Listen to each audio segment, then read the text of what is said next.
कभी सोचा है अगर कोई इंसान मरने के बाद भी अपनी अधूरी मोहब्बत को पूरा करने लौट आए तो? और अगर वो आपको सीधे मौत के केन में बैठा दे तो क्या आप बच पाएंगे? आज की कहानी आपको आखिरी स्टेशन तक छोड़कर आएगी जहां से कोई वापस नहीं लौटता। नमस्कार दोस्तों, स्वागत है आपका शैडोज ऑफ फियर में, वो जगह जहां डर सिर्फ सुनाई नहीं देता, महसूस भी होता है। तो लाइट बंद कर लीजिए, हेडफोन लगा लीजिए, क्योंकि अब शुरू होने जा रही है एक ऐसी ट्रेन की कहानी जिसमें चढ़ने वाला हर यात्री जिंदा नहीं उतरता। जनवरी की कमकपाती रात थी।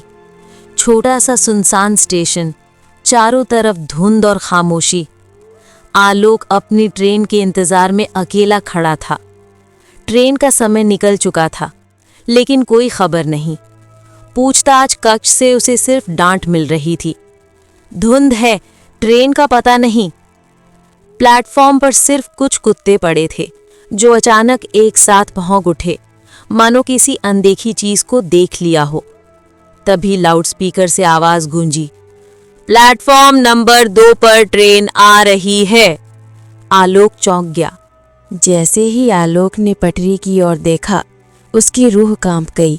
धुंध के बीच कई लोग खड़े थे, उनके हाथों में धारदार हथियार और 2 लोगों के हाथों में कटे हुए सिर। खून पटरी पर टपक रहा था। उनकी आंखें सीधे आलोक को घूर रही थीं। डर के मारे उसकी चीख निकल गई। वो भागता हुआ पूछताछ कक्ष पहुंचा, लेकिन वहां किसी ने उसकी बात पर यकीन नहीं किया। सबने उसे पागल समझ लिया। आलोक जैसे तैसे ट्रेन में चढ़ गया। चारों तरफ यात्री गहरी नींद में थे। तभी कुछ हथियारबंद लोग बोगी में घुसे। वो एक लड़के और लड़की को खोज रहे थे। कुछ देर बाद आलोक को एक लड़की और लड़का दिखाई दिए, डरे हुए, कांपते हुए। लड़की बोली, हमने छुपकर शादी की है, हमारी जात अलग है, अब पूरा गांव हमें मारना चाहता है। आलोक ने उन्हें बचाने का वादा किया, लेकिन उसे नहीं पता था कि मौत पहले ही आ चुकी है। अगले ही पल हथियारबंद लोग लौट आए। भीड़ में लड़की का पिता भी था। गुस्से में उसने मौत का आदेश दे दिया। तभी तेज हवा चली और लड़के लड़की के चेहरों से कपड़ा हट गया। आलोक चीख पड़ा। ये वही चेहरे थे जिनके कटे सिर उसने स्टेशन पर देखे थे। इससे पहले कि वो कुछ करता, दोनों का गला काट दिया गया। गिरते हुए भी उन दोनों के हाथ एक दूसरे से जुड़े रहे। अब सभी लोग भयानक भूतों में बदल चुके थे। वे आलोक की ओर बढ़ रहे थे। डर से कांपता आलोक ट्रेन के दरवाजे तक पहुंचा और अगला ही पल उसने चलती ट्रेन से छलांग लगा दी। तेज आवाज, अंधेरा और फिर, यात्री कृपया ध्यान दें, ट्रेन प्लेटफॉर्म नंबर 2 पर आ रही है। आलोक की आंख खुल गई। सुबह हो चुकी थी, लेकिन सवाल वही था, क्या ये सिर्फ सपना था या वो ट्रेन आज भी किसी का इंतजार कर रही है?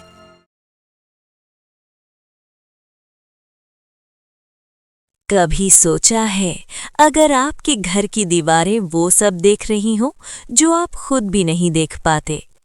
अगर किसी रात कोई आपकी आवाज में ही आपके कान में फुसफुसाए और आपके पीछे खड़ी वो चीज आपसे पहले ही आपके घर में रहने लगे? आज की कहानी एक ऐसी मज़ार की है जो सिर्फ बाहर नहीं, अब रुचिका के अंदर भी खुल चुकी है। नमस्कार दोस्तों, स्वागत है शैडोज ऑफ फियर में, जहां हर कहानी आपको सच और खौफ के बीच छोड़ देती है। लाइट्स ऑफ कर लें, हेडफोन लगा लें और अपने दरवाजे अच्छी तरह बंद कर लें, क्योंकि आज की कहानी आपके घर तक भी पहुंच सकती है। रुचिका अपने परिवार के साथ नए घर में आई थी। एक ऐसा घर जिसके पीछे एक पुरानी सुनसान मज़ार थी। शुरू में सब ठीक लगा, लेकिन एक दिन वो अकेले उस मज़ार के पास चली गई और उसके बाद उसकी रातें बदलने लगीं। कमरे में अनजानी परछाइयाँ, दीवारों पर खरोंचे और किसी के भारी कदमों की आहट। एक रात वो घबराकर रसोई में अपनी माँ के पास पहुंची और उनसे लिपटकर रोने लगी, लेकिन तभी उसे अपनी माँ की आवाज़ पीछे से सुनाई दी। रुचिका मुड़ी और समझ गई कि जिससे वो लिपटी थी वो उसकी माँ थी ही नहीं। घबराहट के कारण रुचिका बेहोश हो गई। होश आने पर उसकी माँ बीना ने नींबू मिर्च से उसकी नज़र उतारी और उसे आश्वासन दिया कि सब ठीक हो जाएगा। रुचिका को माँ के टोटकों पर यकीन था, लेकिन रात भर की घटनाएं उसके दिल से नहीं गई। कुछ देर बाद जब वो खाना खाने बैठी, एक झटके में सब बदल गया। उसके हाथों और कपड़ों पर ताज़ा खून लगा हुआ था। दरवाजे पर टंगा नींबू मिर्च काला पड़ चुका था और फर्श पर बिखरे चमेली के फूल पूरे माहौल को और डरावना बना रहे थे। बीना समझ गई, ये अब सिर्फ ख्याल नहीं, कुछ और था। बीना ने पंडित जी को बुलाया। उन्होंने हवन शुरू किया, लेकिन तेज हवा के झोंके ने लपटों को उठाकर सीधे पंडित जी पर फेंक दिया। कमरे की लाइटें एक एक कर फूटने लगीं। किसी अदृश्य शक्ति की ठंडी सांसें पूरे घर में फैल गईं। रुचिका ने महसूस किया कि किसी ने उसके दुपट्टे को खींचकर आग में झोंक दिया। पंडित जी ने चेतावनी दी, इस घर में कुछ बहुत शक्तिशाली है और वो सिर्फ आपकी बेटी को चाहती है। तभी झूमर टूटकर पंडित जी पर गिर पड़ा। खून फर्श पर फैल गया और सब कुछ अंधेरे में डूब गया। अस्पताल में पंडित जी की हालत गंभीर थी। बीना टूट चुकी थी और रुचिका अपराध बोध में डूबी हुई थी। ये सब मेरी वजह से हो रहा है। लेकिन बीना ने उसे कस कर पकड़ा।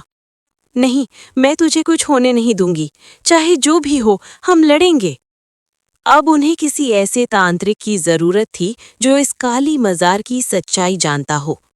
लेकिन सवाल था, क्या वो सही व्यक्ति तक समय रहते पहुंच पाएंगे, या फिर वो अंधेरा जो पहले ही घर में घुस चुका था, अब रुचिका की आत्मा पर कब्जा करने वाला था। कहानी यहीं खत्म नहीं होती। अगला भाग और भी डरावना है।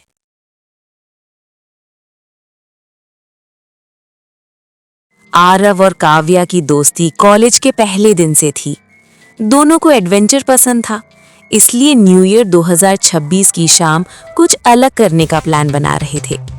तभी आरव का फोन बजा। उधर से कबीर की आवाज आई, हम सब ब्लैक फर्न हिल रिजॉर्ट में हैं, तुम्हें सरप्राइज देना था। नाम सुनते ही काव्या थोड़ी चौंकी। वो रिजॉर्ट घने जंगल के बीच था। आरव हंसा, डर क्यों रही हो, न्यू ईयर है, थोड़ा पागलपन तो चलता है। रात गहराने लगी। पहाड़ी रास्तों पर धुंध फैल चुकी थी। काव्या के मन में अजीब सा डर था, लेकिन उसने कुछ कहा नहीं। कार जंगल की ओर बढ़ चुकी थी और पीछे लौटने का वक्त निकल चुका था। तेज बारिश अचानक शुरू हो गई। वाइपर भी रास्ता साफ नहीं कर पा रहे थे। तभी सड़क के बीचों बीच गिरा पेड़ दिखा। अब क्या? काव्या बोली। आरव ने कार मोड़ी। एक पुराना रास्ता है, बस 10 मिनट का। जैसे ही कार उस रास्ते में घुसी, जंगल और घना हो गया। अजीब सी सिसकारियां, हवा की सीटी और पानी की आवाजें माहौल को डरावना बना रही थीं। अचानक झटका लगा, कार बंद, नेटवर्क गायब। तभी धुंध के बीच एक जर्जर हवेली दिखी, जिसकी खिड़कियों से हल्की रोशनी आ रही थी। बारिश और ठंड से बचने का यही एक रास्ता था, और वही सबसे बड़ी गलती। दरवाजा अपने आप खुला। सामने खड़ी औरत की मुस्कान अजीब थी, जैसे चेहरे पर जमी हुई हो। मैं शारदा हूँ, उसने कहा। अंदर कदम रखते ही हवा और ठंडी हो गई। दीवारों पर पुरानी तस्वीरें, फर्श पर दरारें और हर कोने में अजीब सी मौजूदगी। ऊपर का कमरा दिखाया गया। कमरे में एक टूटी घड़ी थी, जिसकी सुइयां 12 पर जमी थी।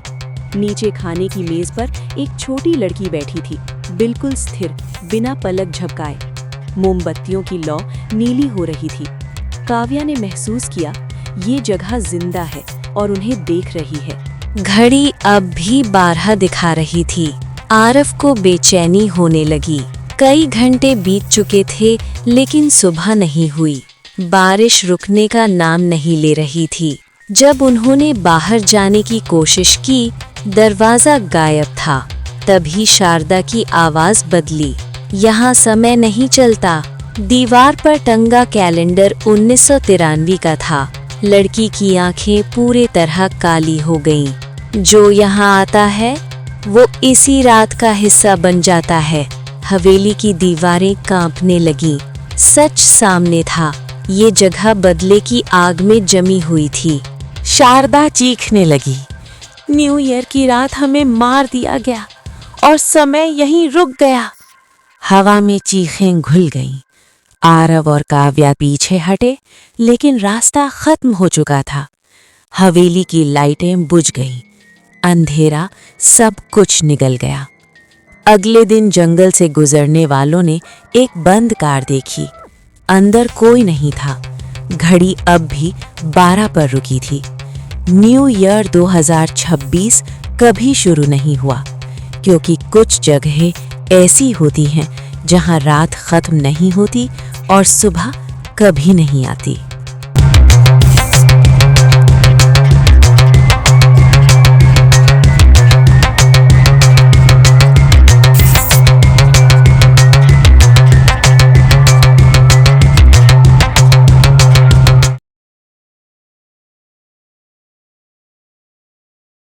अगर कोई आत्मा चली जाए तो क्या उसकी यादें भी चली जाती हैं? Welcome to shadows of fear, जहां हर कहानी आपको डराने नहीं बल्कि आपके दिमाग में बसने आती है। अगर आपने पार्ट 1 देखा है तो आप जानते हैं कि संजना की आत्मा को विधि द्वारा शांत कर दिया गया था। लेकिन क्या सच में सब खत्म हो गया? हवन के बाद घर में अजीब शांति थी।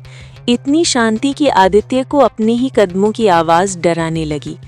श्रुति सामान्य थी, हंस रही थी, बात कर रही थी, लेकिन उसकी परछाई अब भी कुछ ज्यादा देर तक दीवार पर टिकी रहती। रात को 3:07 पर रोज खिड़की अपने आप हिलती और आदित्य के कानों में वही फुसफुसाहट गूंजती, मैं सोई हूँ, गई नहीं। एक रात आदित्य की नींद खुली। कमरे में ठंड थी, एसी बंद होने के बावजूद। उसने देखा श्रुति पलंग पर नहीं थी। दिल जोर से धड़कने लगा। हॉल में हल्की रोशनी जल रही थी। श्रुति मंदिर के सामने खड़ी थी, लेकिन हाथ जोड़कर नहीं, बल्कि दीवार पर उंगलियों से कुछ खुरच रही थी। आदित्य ने पास जाकर देखा, दीवार पर एक ही नाम बार बार लिखा था, संजना। श्रुति ने पलटकर देखा, आंखें सामान्य थी, मगर होठों पर अजीब सी मुस्कान। तुम जाग क्यों गए? आवाज उसकी थी, पर लहजा नहीं। अगली सुबह श्रुति को कुछ याद नहीं था, पर दीवार से नाम मिटा नहीं था। डर अब साफ दिखने लगा था। आदित्य फिर बाबा श्याम के पास गया।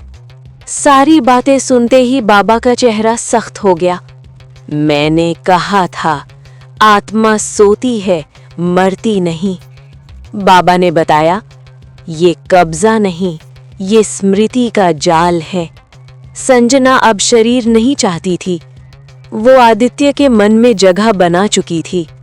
अगर उसने पूरी पकड़ बना ली, बाबा बोले, तो श्रुति जिंदा रहेगी, पर उसकी जिंदगी नहीं।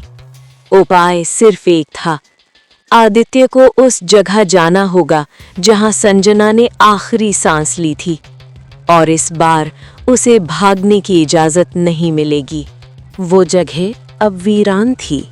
पुरानी झील, टूटा हुआ पुल और सन्नाटा। यहीं संजना की मौत हुई थी। जैसे ही आदित्य ने कदम रखा, हवा रुक गई। पानी में परछाई दिखी, लाल साड़ी, खुले बाल।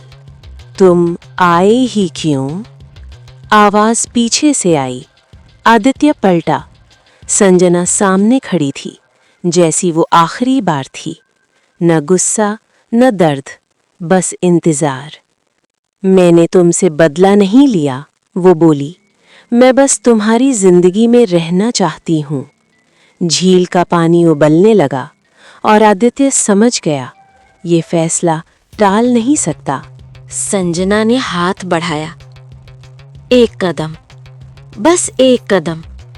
आदित्य की आंखों में श्रुति का चेहरा था, उसकी हंसी, उसका भरोसा।